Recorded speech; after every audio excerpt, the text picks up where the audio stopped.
So in this video, we'll be showing you clips from 5 different videos from our pre-scene analysis pack. And the first clip is from the pre-scene analysis series. It's vital that you fully analyze your pre-scene, and this requires a detailed examination of the case study, ensuring that every section is fully understood. So our pre-scene analysis video provides a page-by-page analysis of every section of the pre-scene, and it ensures you don't miss anything important, and it helps you to build a comprehensive understanding of the material. And this is vital if you're going to gain high marks in the exam. So in this clip, we've taken a section from our pre-scene analysis video series.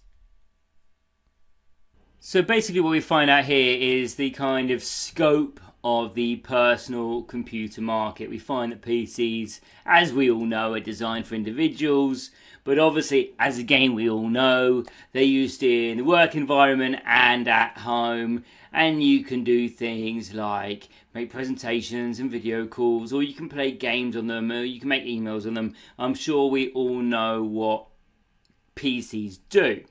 But the fact they're designed for individual use is important because it really underlines why the market is so vast. Because almost every single consumer or worker could potentially be a customer. And that gives the industry breadth, but as you'd imagine or expect, also makes it highly competitive too. Now we also see with this dual kind of commercial and domestic application, what we've got here is kind of segmentation. So for corporates, they're going to want reliability and standardization and compatibility. That's all the elements or the characteristics of what's going to drive their purchase decisions. But for households, they're going to be more focused on price sensitivity and leisure functions like, how well they can game on them. Now, obviously, this split is going to have strategic implications for Ressett because it's going to have to tailor its offerings and its communications to both groups to highlight both functions. And also the broad kind of usage range from word processing all the way through to gaming. What else do we say? Presentations as well. Now, that shows why technology refresh cycles exist. And that means that demand for new machines doesn't normally come because the old machines are broken. It's because software and usage patterns demand more powerful hardware. So for example, if I love playing a game and it's released every other year, but every other year you need a better machine with more specifications so you can run the game. Well, if I really like playing this game, it means I'm going to be more likely to upgrade my machine every couple of years with the software, even if my old machine isn't broken. So that's one of the reasons, why technology refresh cycles exist and where our demand is going to be coming from. And we're going to see that in just a second when we talk about upgrades and operating systems. But also, as we'll find out later on, those customers who don't need these cutting edge machines, who aren't upgrading every couple of years to run a certain type of software, those people that are using it just for their emails or just for word processing, well, they're going to be ideal customers for Ressett's lower cost refurbished stock. So there's certainly going to be a computer for everyone. So what we're doing now is shifting from general PC use to the product types that are sold in the retail market. So basically this is signaling a segmentation of the industry by kind of hardware category. And obviously for Ressett, understanding this segmentation is really important because their business model relies on bulk buying surplus and used stock, but obviously not all product types are going to hold the same kind of resale appeal. So for example, desktops may be more popular with gamers or offices, but tablets could be more appealing to casual users. And obviously this is kind of something we're going to see later on when we look at the inventory department. The product type is really gonna matter a lot because some products are harder to sell than others. So let's go and take a look at the different hardware types. Get a bit more on screen for you. And obviously we're going to kick off with desktop computers. And really we find out here why desktops are so well suited to workplace use. Because they're mains powered, so that means they're built for long sessions, and they offer large monitors and ergonomic setups that kind of those that work in an office really value. And obviously because they're mains powered, it means that they are able to be used continuously. So if they were battery powered, then obviously they're not so useful for continuous use. And obviously these can be more powerful also at a lower cost. Now this workplace demand really does matter for Ressett. Now corporates are going to be one of its key markets, and offices often buy desktops in bulk. Now even slightly older models can still perform core business tasks like spreadsheets and presentations effectively, provided they meet the software requirements. So not all workplaces require, the most cutting edge technology. Not everyone is kind of using graphic cards and things like this. Now also, because workers are often sitting at their keyboards for a long period of time, kind of the comfort and ergonomic benefits of desktops aren't just perks. They make desktops far more attractive for companies who are concerned about employee welfare and productivity. Now obviously Ressett could exploit this by highlighting comfort and practicality in their refurbished desktop sales to businesses. And again, we'll talk about this later on when we look at the buying department, where we find out that corporate orders are going to be a major source of demand that obviously the buyers have to anticipate. So again, if we're talking about a descriptive level versus our kind of applied level, in a descriptive level answer, you might just say, well, yeah, you often see desktop computers, in offices, but obviously the kind of applied level 3 answer would explain what makes desktops attractive for Ressett's corporate customers, and because of that, bulk resale opportunities exist. That's the link. Kind of from background detail to kind of actionable insight. And that really demonstrates the analysis that examiners are looking for.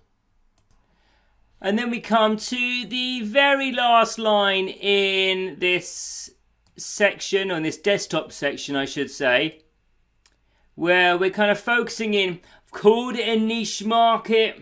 Whether that's the right terminology until we know the size of it. And really it's talking about desktops being in home. We can see that desktops are sometimes used in the home. So they still have their place in homes, but they're mainly for gamers. So this is the niche market, the gamers, who need this kind of high processing and graphics capability. So these machines are more powerful than your kind of games console. So that's the level we're talking about.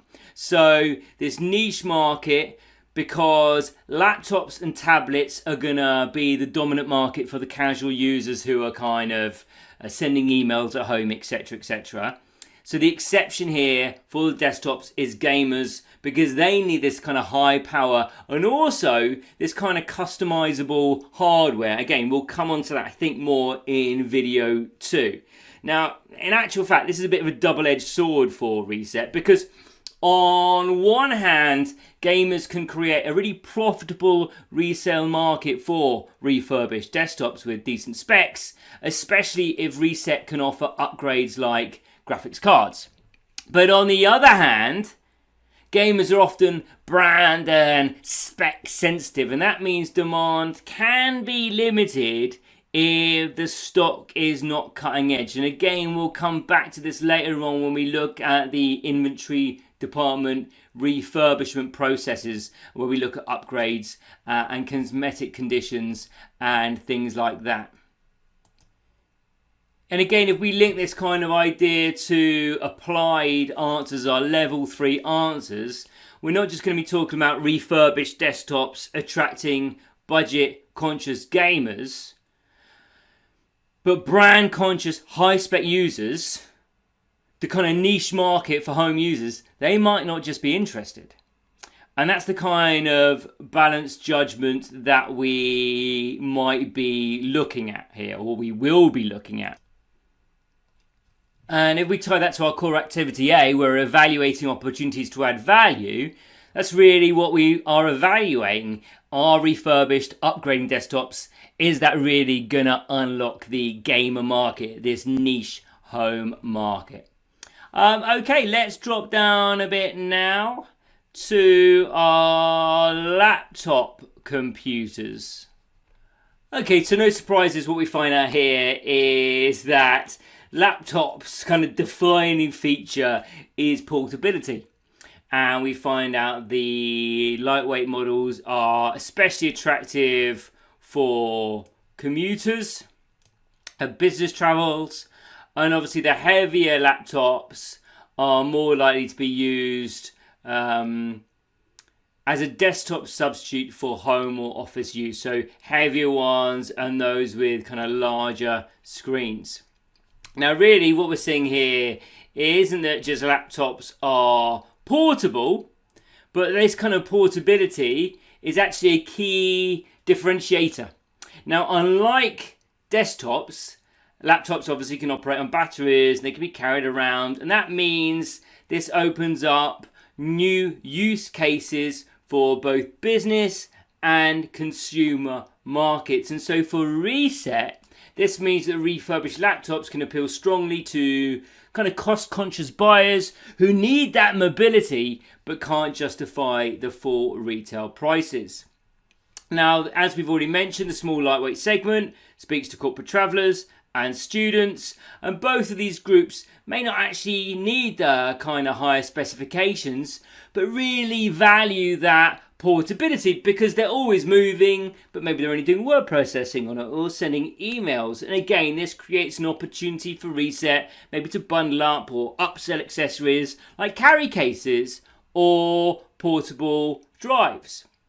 Now, the large, heavier laptops for kind of those home users who want comfort without the bulk of desktops, maybe can pack them away at the end of the day because maybe they've got their own designated home office and stuff like that, might be really useful. Again, for corporates, they might also like this product because it might suit employees who hot desk, so they want to move their equipment around with them, or perhaps they work for home, so they take the laptop home once, they don't have to carry it into their office every time.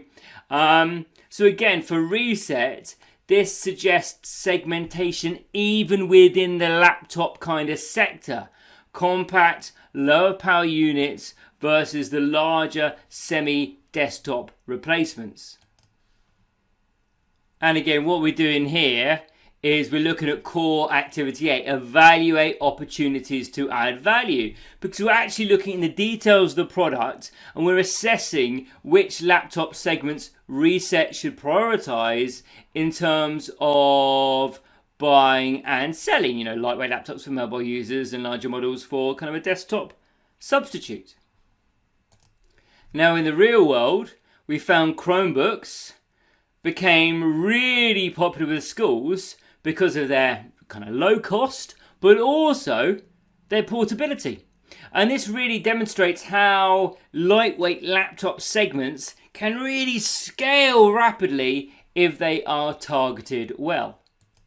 Now in this final paragraph, we find out that laptops are kind of versatile enough for most desktop tasks, but they are less comfortable for long-term use. And remember, that's one of the advantages of the desktop computer.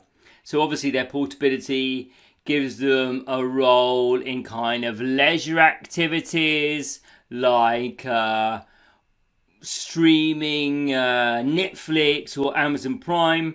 but they're not really strong enough to kind of handle demanding gaming applications. So versatility is one of the attributes of laptops. They can do most of the tasks that desktops can handle, but there's a lack of comfort in using them for a long time. So for Ressett, maybe this highlights that laptops can be attractive for shorter duration users, but less useful for professionals that are requiring all-day use. But again, with this leisure streaming use case, this adds another customer segment, because casual consumers and students and families may buy laptops mainly for browsing and streaming films. I mean, I use mine really for kind of word processing and streaming and playing very low powerful games, kind of like almost like RPG, almost like board games really. Now this kind of creates potential for maybe impulse or budget purchases, and this could be a real sweet spot for Ressett's refurbished offerings.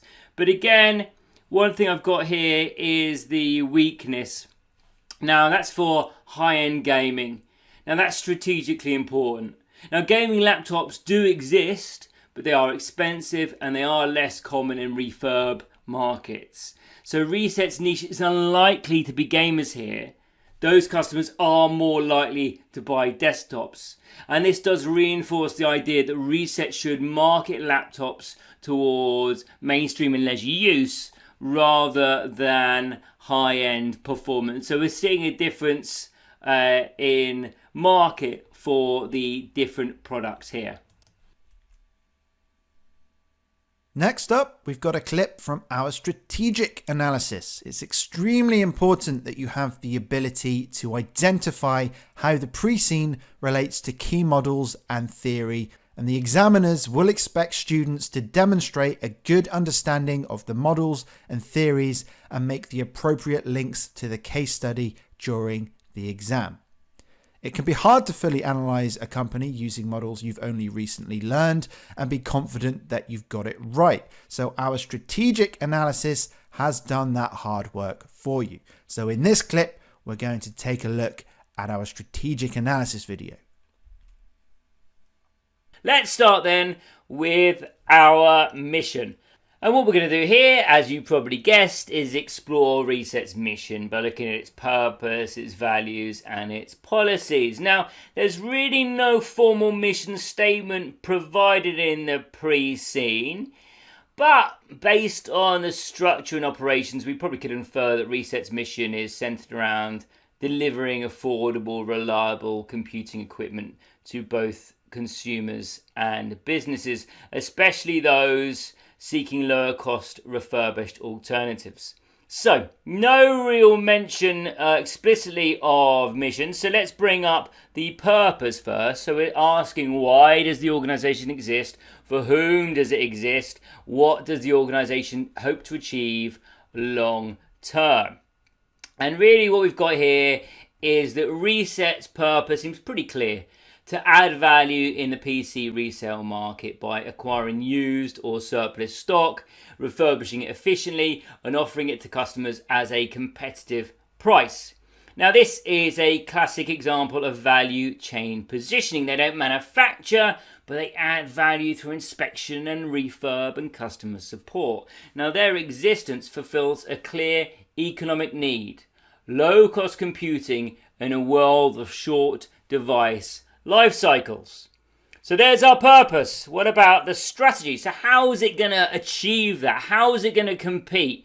So obviously, again, there's no single element of the pre-scene that says this is their strategy. Basically, we've had to infer various elements, but luckily we've done a lot of analysis, haven't we? So firstly, we know that we are using a low-cost, high-efficiency operating model. We saw that especially apparent in the financials video. And Ressett operate this kind of reselling operation without physical stores. They use this centralized fulfillment center in order to minimize overheads and maximize margins. So this really does suggest a strategy of operational efficiency and cost leadership consistent with Porter's cost-focused strategy, which we'll have a look at later on. Okay. Now, I would also say here that something else that came out of the financials video is a strategy of maximizing stock turnover and managing obsolescence. So obviously the business is going to have to keep tight control of the inventory, and that's vital in the tech resale market where goods become outdated quickly. And this implies a deliberate strategy of lean inventory management and short working capital cycles to reduce holding risk and free up cash. And remember, I think it was in video 3 or 4, we had a lot of talk about inventory management. So Ressett strategy is clearly defined by low cost efficiency, controlled risk, and careful operations management. It's basically designed to protect its margins and its reputation in this kind of slow growing market that we've been talking about. Okay, now on to the values. What does the organization stand for? Well, there's no corporate values listed explicitly, and there sometimes is in these case studies, I should say. But there are several implied values that stand out. Firstly is affordability. So the entire business model revolves around price. Secondly, we've got customer service. Support is available 7 days a week via a staff call center. And thirdly, we've got sustainability. So the model talks about reducing electronic waste, and obviously that's going to contribute to personal and global environmental objectives. Now, these values influence operational decisions and could easily feed into an ethics or stakeholder focused exam task. And then finally, we've got policies. So these are the things that make people act the way the Ressett wants them to act. Now, we do have some details here. So we've got several kind of customer facing policies rather than for the staff themselves, but obviously the staff have to abide by these strategies, so that's what I've gone for here. Firstly, we've got our clear grading, and that means the customers can judge conditions. We know the warranties are offered, and that builds this really important level of trust in the organization. And of course, we have this call center of support, which gives customers that kind of sense of ease as they buy from us, knowing that they're going to get help from us if they need. So these aren't just operational details. They support the strategy and they help Ressett stand out despite being a low-cost provider. But I should say those policies are focused on the external customers rather than us having kind of any clear policies for the staff themselves. Okay, so there we go. That is our mission. Now we can move over to the balanced scorecards. So obviously one of the most effective ways to analyze strategy is to apply the balanced scorecard, because this framework breaks performance down into 4 perspectives: financial, customer, internal, process, and learning and growth. So it's not just about measuring results. It's really understanding how all the different areas of the business contribute to long-term value. So let's take a look at the financial perspectives first. So as we've mentioned, we operate in a lean, low margin business model. So every small shift in performance can have outsized impacts. So the operating profit margin is essential here because it captures how well Ressett is turning sales into profit, excluding finance and tax. Now, given the company's tight cost structure and focus on efficiency, this is a critical indicator of core performance. Okay, gearing is important because it gives us an insight into financial risk. Ressett's low gearing is a strength because it obviously means there's less pressures from interest costs and more room to borrow if growth opportunities do arrive. Then we've got return on capital employed. I'm saying that one's important because Ressett is not capital intensive.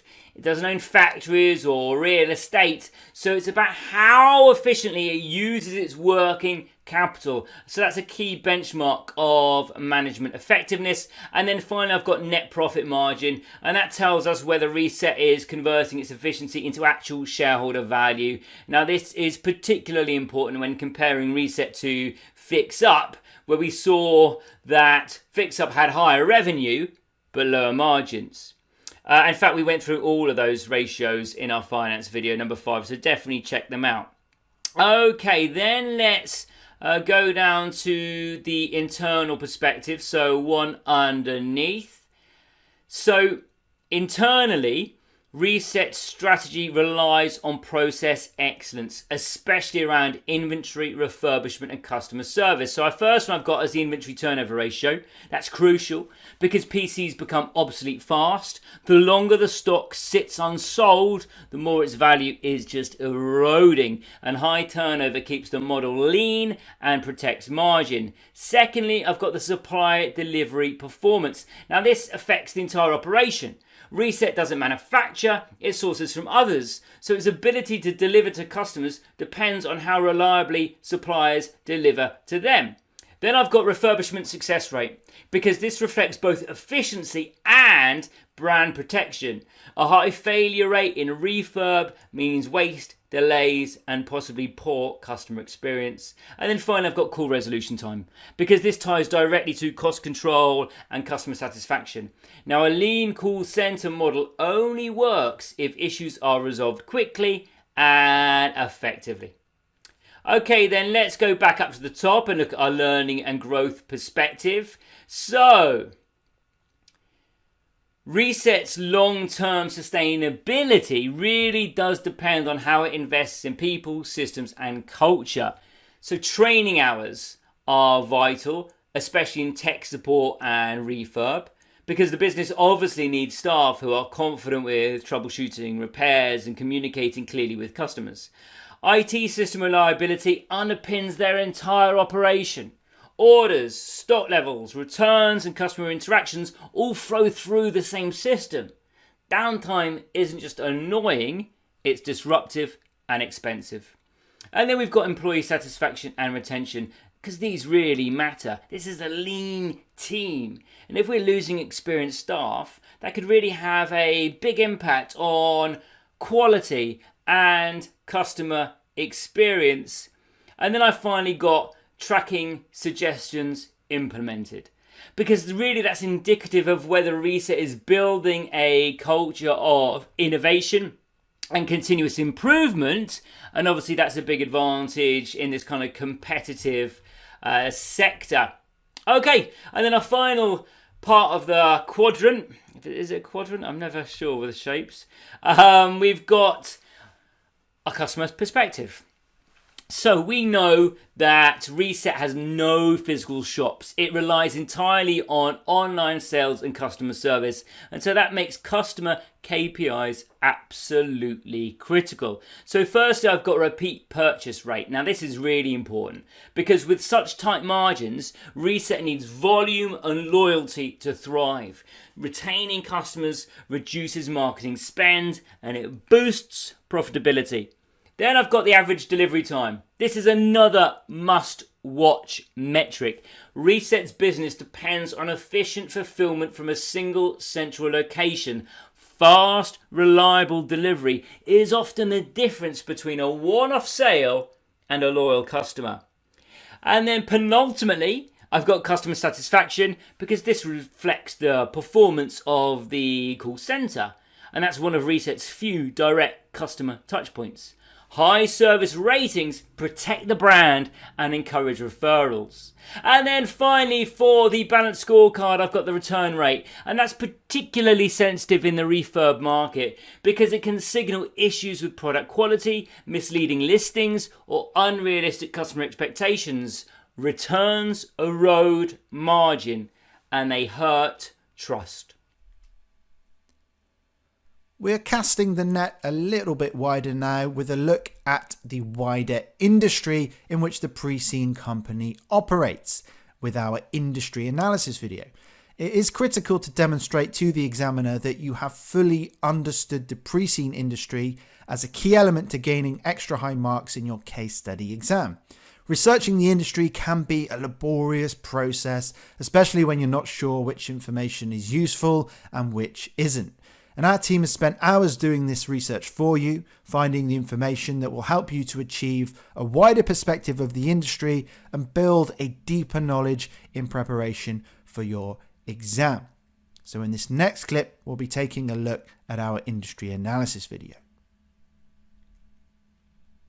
So, on to chapter 2, which is going to be an introduction to our industry, which is the computer resale industry. And I wanted to start just by asking you, as students, if you have ever bought any refurbished tech. Because I think it's the sort of thing that a few years ago, it really wasn't kind of in fashion. It really wasn't that common to have someone who had bought, let's say, a second-hand iPhone. But I'm sure anyone who's been seeing adverts, anyone who's been, going past billboards, watching the TV, has seen that recently there has been a huge spike in these companies that are selling refurbished tech. And that is exactly what we're going to be focusing on for this MCS pre-scene. So yeah, hopefully you've bought yourself some refurbished tech, and if you haven't, then we're about to learn a whole lot more about it, and maybe by the end of this, you might be interested in doing it yourself. It sounds like I'm advertising for them. I'm not, but anyway, let's get into it. So, one thing I wanted to point out in this introductory section is what the appeal is of refurbished tech. It is lower prices for customers, less waste for the planet, because obviously these devices are being used again rather than just being chucked away and having new ones made, and steady revenue for resellers. But there is also a challenge. There are a number of challenges actually, which are balancing quality, speed, and trust in an industry where none of these two devices are ever going to be identical. They're all going to have slightly different defects to slightly different degrees that are going to mean, that trust is really vital. And we're going to go through that a whole lot more as we go further on. Now, let's get into the history of this industry, and we will jump past the kind of personal computing boom in the 1970s and 80s. Interesting stuff, but I'll save that for you to look at. And we're just going to go to where our industry starts to become important, which is in the 2000s. So with the growth of the laptop, we can also see that the second-hand market grows significantly too. Now, swapping out hard drives or adding extra memory would make these older laptops last longer, and also we see the growth of new software tools for secure data wiping, which could reassure customers that their new to them computer didn't actually have some random person's files on it. Now, it's worth saying there are some interesting stories in the industry news section, the industry stories section, about wiping and how effective it actually is.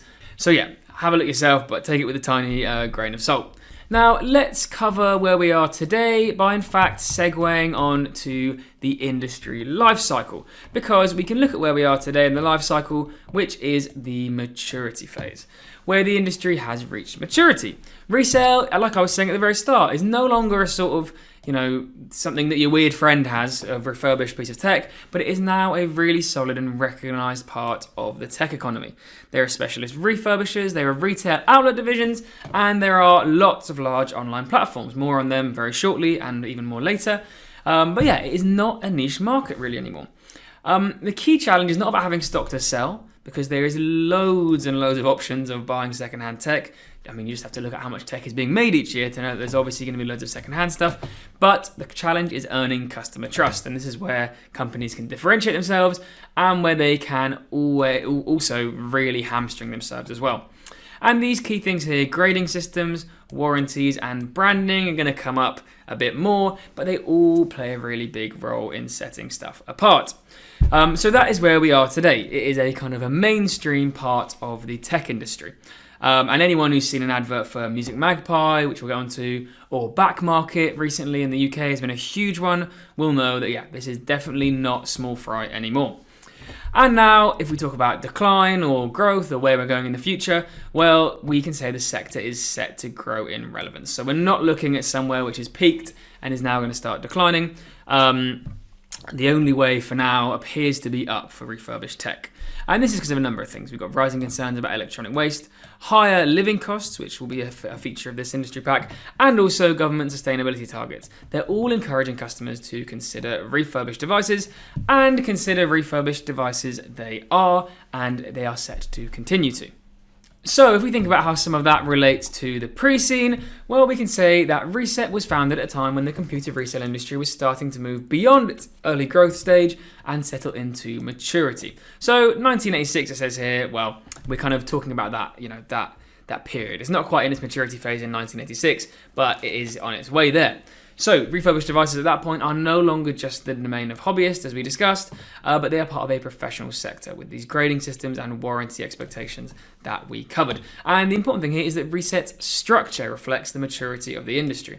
It's got 4 distinct departments, it's got a standardized approach to grading, and it's got a well-developed customer service model. It's not something that's just popped up out of nowhere in a fresh new industry. And then we can also say that the company's position in Lamland kind of shows this mature industry because competition is intense. And the big competitor of Ressett, who we have to dislike as proud Ressett employees, is FixUp, which is the other major national player. And there's obviously also lots of small sellers online. But here, Ressett cannot compete just on access to stock because, as we discussed, loads and loads of companies have access to loads and loads of stock. Instead, it needs to differentiate between quality control, reliable warranties, and the ability to serve both individual customers and corporate clients. And this emphasis on trust is exactly what we'd expect from a reseller in a mature industry, which is where we are at. Okay, let's move on to the product range here, and I am going to gloss over this nice and quick, just putting out one key area, so make sure this is one ready to come back and have a read for yourself. But let's just talk about the core stock, because of course at the heart of the industry is the core stock, the desktops, the laptops, and the tablets. That's the tech that we all know and love, and the phones actually, that should be on there. I don't know why that's not on there, but these are typically sold under really clear condition grades. So these will be things like new. Well, I think that one's pretty self-explanatory. Brand new, as new, which is kind of not quite brand new with the labels and the stickers, and that's lovely special bit of film you get to peel off your new phone. But it, nearly new. It's pretty much perfect. Grade A refurbished is something that has had some changes made to it, but cosmetically is still absolutely fine. It's got all the stuff, it's had some parts replaced, but it still looks great. And grade B refurbished, still pretty good, but there might be a couple of scratches and that sort of thing. But yeah, the grading system helps customers balance budget with quality. And because they can of course choose whether they want the top spec and they want to pay a little bit more for new or as new, or whether they want to accept the grade B refurbished. Okay, so that is all we're going to do in talking about product. As I say, make sure you go back and have a little look yourself. One thing I will quickly touch on are these direct competitors. We're going to go into these in a whole lot more detail. But one we maybe should point out now because we're going to go into it. It's going to be our kind of main competitor is Music Magpie. So founded in 2007, Music Magpie has become one of the UK's largest online resellers of refurbished technology. As we mentioned, it sells on computers, tablets and phones, and also sells through Amazon and eBay, which makes it have a strong digital presence. It's recently been acquired by AO World in 2024, which has boosted its reach further by bringing those two together. And there will be a story on that in the at the end of the industry pack, in the industry stories later. But yeah, that is Music Magpie. I'm not going to go over the other two in any detail, apart from to point out that the other really big one in the UK at the moment is Backmarket. The next clip is taken from one of our most popular videos, the Top 10 Issues. The Top 10 Issues video identifies the 10 most likely issues to appear in the exam based on our expertise and experience in this area. And our expert gives guidance on how to deal with the issues in your answers, provides advice on which models to use, and key points that you should raise. Based on our experience of analysing CIMA case studies for over 10 years, our predictions have been extremely accurate in previous exams, with around 70 to 80% of topics in the real exams being covered in our top 10 lists. So take a look now at this clip from our Top 10 Issues video. So let's get started with the very first issue, which is business model. Okay, so let's bring up the basis for choice. Now, Ressett's entire business model is built around sourcing used computers, refurbishing them, and then reselling them. And that makes it very different from traditional PC manufacturers who rely on brand new production lines. Now, the key point here is dependency. The company depends on a continuous flow of second-hand machines, as well as maintaining customer trust that refurbished products are reliable and good value. Now, this makes the business model both a source of strength, but also a potential weakness that examiners can be likely to test. Okay, now what does that mean in terms of likely issues that you may face? Well, first up is sustainability. What happens if the supply of used PCs dries up or slows significantly? And secondly, consumer perception, Now, if customers begin to believe that refurbished computers represent poor value, or they worry about quality, then the entire model could collapse. And then finally, flexibility. Now, we may need to ask whether Ressett should adapt its model to include subscription services or maintenance packages or other add-ons so that it isn't completely dependent on reselling hardware alone. Okay, so there are our likely issues, and from there we can identify key points to raise in an exam answer. Now, in terms of strengths, Ressett enjoys lower costs than traditional manufacturers, strong green credentials, and alignment with the wider circular economy movement. But there are weaknesses too. Reliance on a steady supply of used stock, slim margins, and reputational risks if products fail. Now, the opportunities for this business model include diversification into services or international expansion or software partnerships. You'll be bringing all this together from the strategic analysis video, as well as the section on the pre-scene walkthroughs when we looked at the business model. And then finally, we've got our threats that are looming large. We've got fix-up, an aggressive competitor, new entrants may emerge, and technical changes may undermine the current model. And then finally, we've got our relevant theory. So obviously here from E2, we have the CIMA business model framework, which looks at defining, creating, delivering, and capturing value, just like we saw in the pre-scene itself. And that's exactly what Ressett's model is doing. But it also allows us to assess whether the business model can adapt when the environment changes. So using this framework in the exam shows that you're not just describing the model, but analysing whether it is sustainable in the long term. So there we go. That is our first issue, the business model, a real foundation for how Ressett creates value, but also an area with vulnerabilities that the examiners could be likely to probe. Okay, let's move on now to our second issue, which is competition. Okay, so let's look at our basis for choice. So firstly, or the first thing to note, I should say, is that Fix-Up is our key rival. Now, although Ressett currently enjoys an advantage in both revenue and profitability, as you can see with the figures along the top, we shouldn't get complacent. The wider market is crowded with fragile customer loyalty and very low barriers to entry, and that could mean that today's advantage will disappear quickly if competitors innovate or undercut prices. So competition remains one of the most significant ongoing threats. But what does that mean in practice?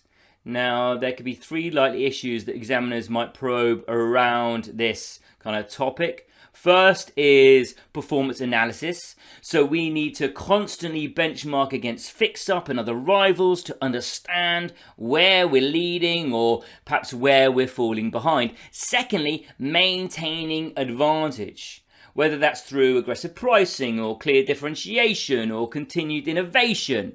And finally, market share. How well can Ressett interpret data and respond strategically if competitors start to take slices of the market?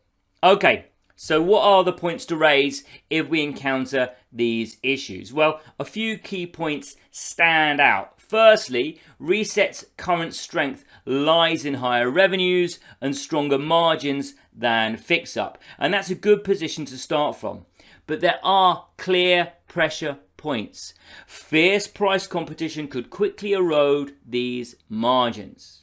So differentiation will be critical. Sustainability credentials, quality control, and strong after-sales service could all make a difference in winning customer trust. And we mustn't ignore strategic risk. Competitors may innovate or expand more aggressively, and that could reduce Ressett's lead.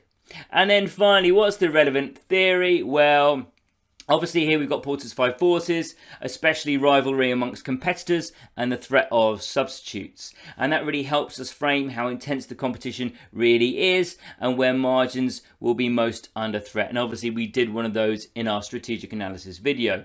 Now alongside this, performance measurement tools like benchmarking ratios allow us to compare Ressett directly against FixUp, and once again we looked at that in video number 5, which was the finance video. And obviously all these things give management clear evidence to support strategic responses.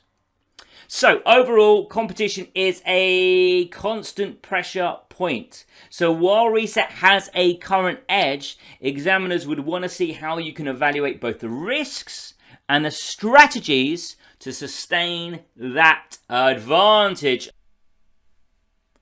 Our final clip is from our mini mock debrief video.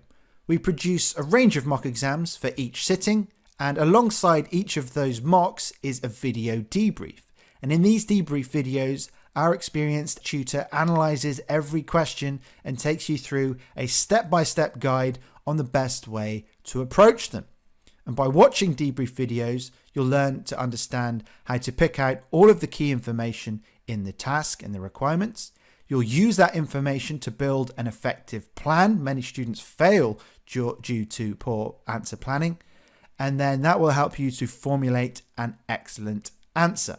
So in our sample video, the tutor will take you through question of the mini mock. Okay, so we are going to do exactly the same thing for task 2. We've got 45 minutes again. We got 25 marks again. We're going to take our 20% time for planning again. So that's 9 minutes. But do you see how much we did in the planning stage? We got our entire structures down, so it's just a matter then of logging how much time you've got to write for each one and then just going for it.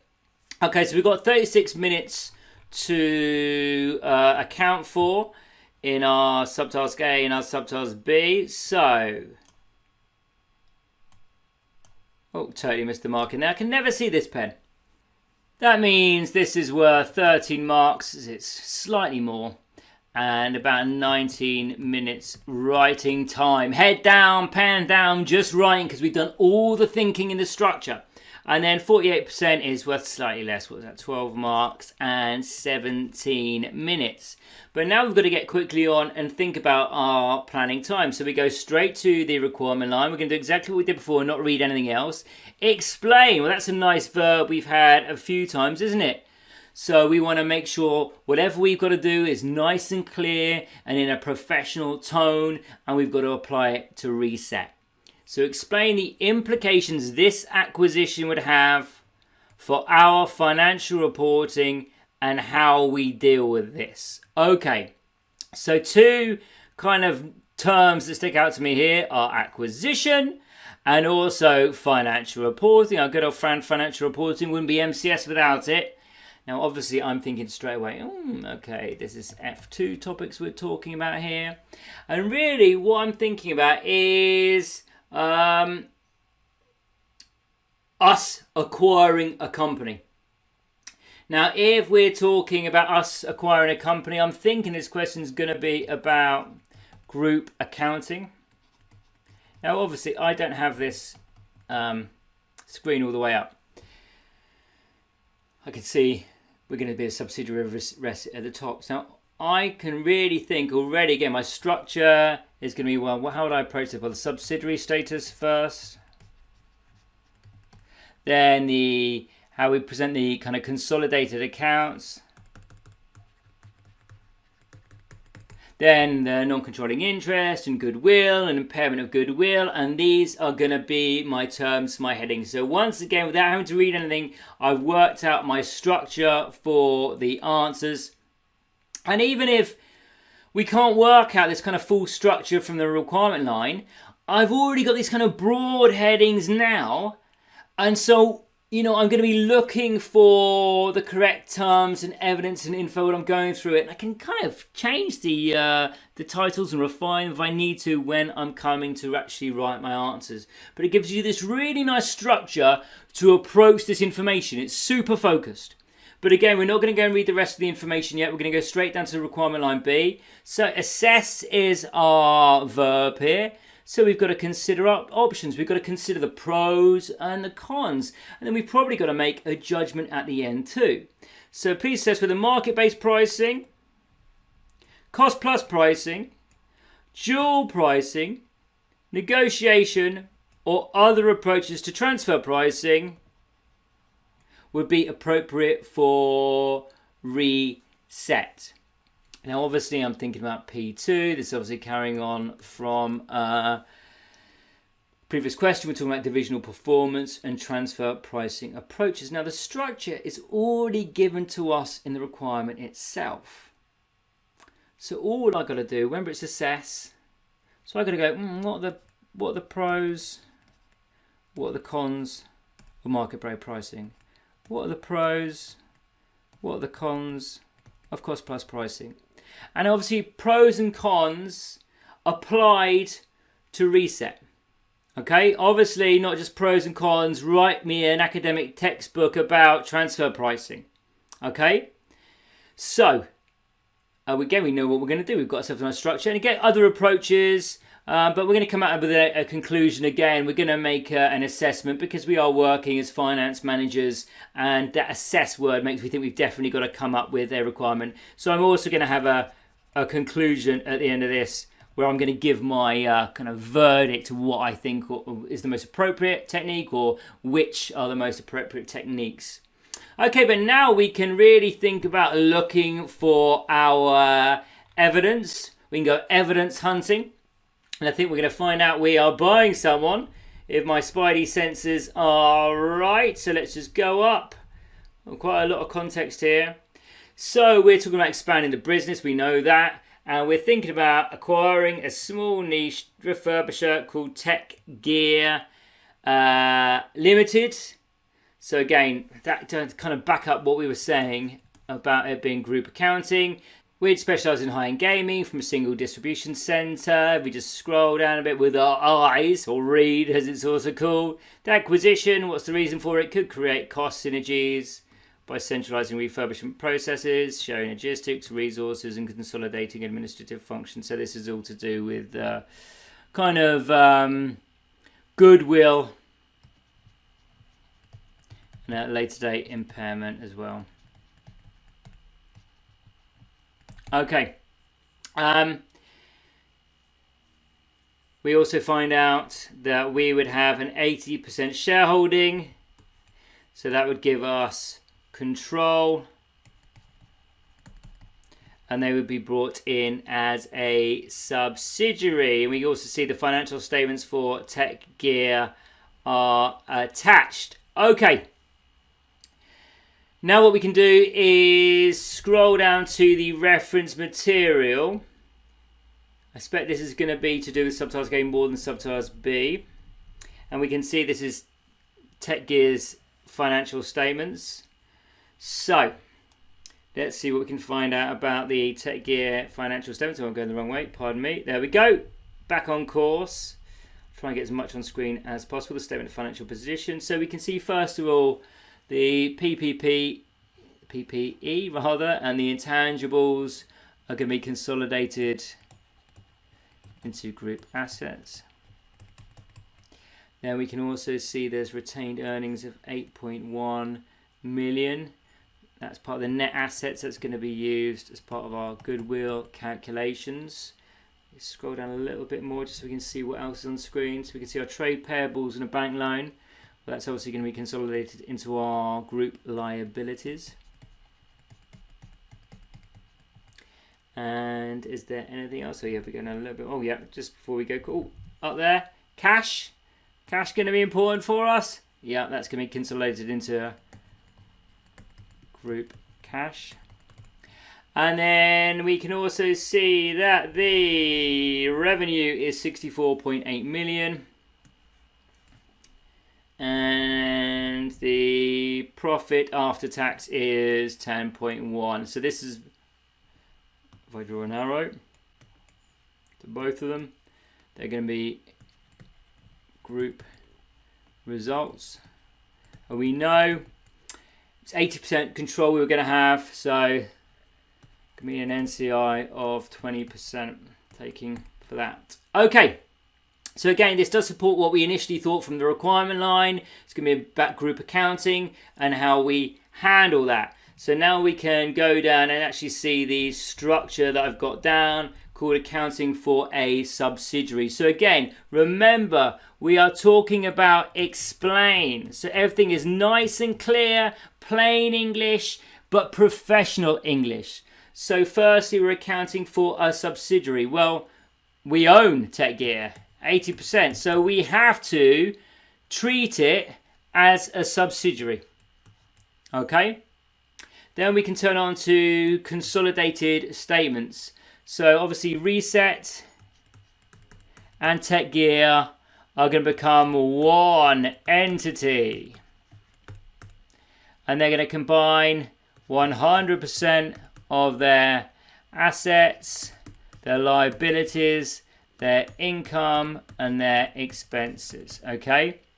But what about the non-controlling interest? Well, the 20% must be shown in equity and profit allocation, as we kind of noted on the statement of profit and loss. Then we also have to think about goodwill, which we made a few notes for as well. So we're going to recognize goodwill as purchase price minus fair value of net assets. Now this captures synergies, customer base, and reputation. That's TechGear's reputation. And then also we've got future implications, that's impairment. In fact, I should have just put that down there, I'm afraid. Okay, then future implications, say impairment. Well, goodwill is going to be tested annually. And if we don't get the synergies that we heard about in the context, then impairment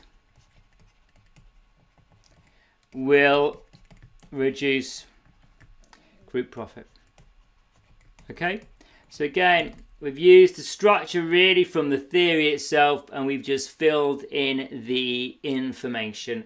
And there we go. That is our subtask A. I was getting a bit ahead of myself then. I was gearing up to finishing. That is our task 2 subtask A. Now we've got our transfer pricing. Now remember, with our transfer pricing, we are taking the structure from the question itself. Now remember, it was assess, so like the pros and the cons of each, and then a conclusion of which is most appropriate for us. We're going to make a recommendation. So what are the good things about market-based? Well, it's transparent. If there are kind of good comparisons available, but we know we're dealing with kind of high-spec refurbished machines. I don't know how many true comparables there's actually going to be. So is this workable for us? Maybe not applicable. What about cost plus? Well, it's very easy. It's straightforward. It's probably a better word to use than easy.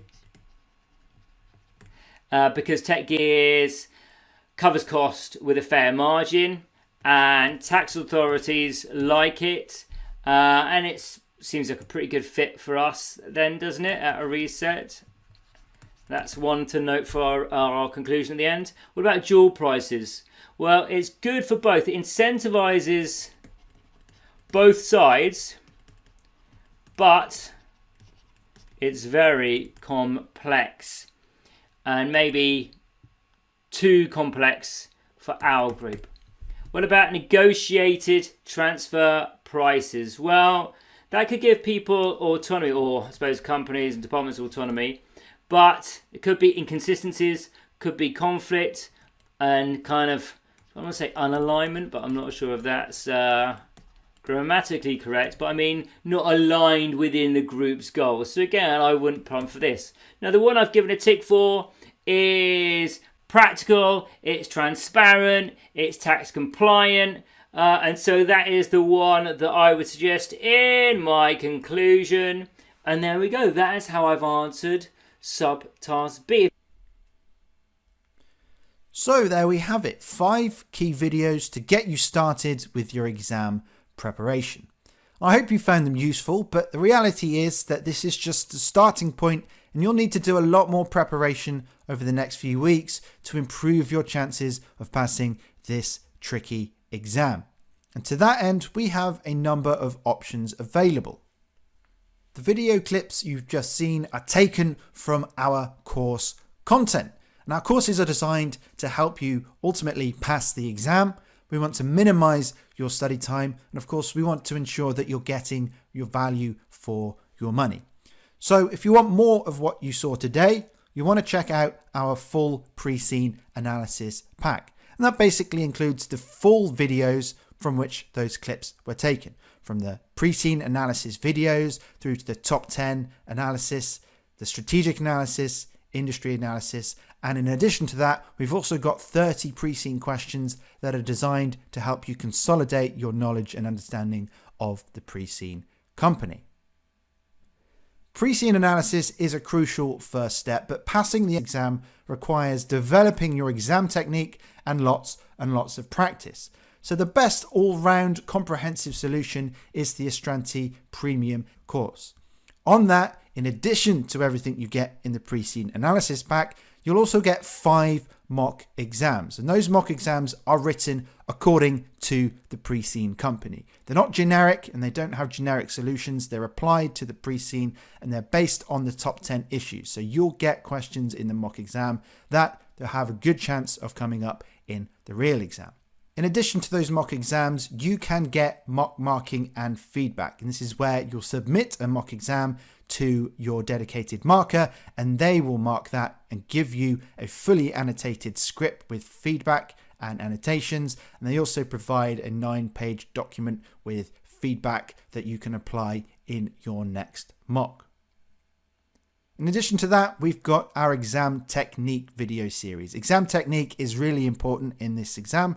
And so our exam technique video series has 13 chapter study texts and accompanying videos taking you through every aspect of exam technique, right from understanding the exam through to interpreting the requirements, answer planning, writing technique, and time management. Really valuable course that will help you a lot developing those soft skills that you need to do well in this exam. Alongside that, we have 3 live masterclasses that run throughout the course, from the first one that's looking at the pre-scene through to later ones that look more at exam technique and theory revision to help you get ready.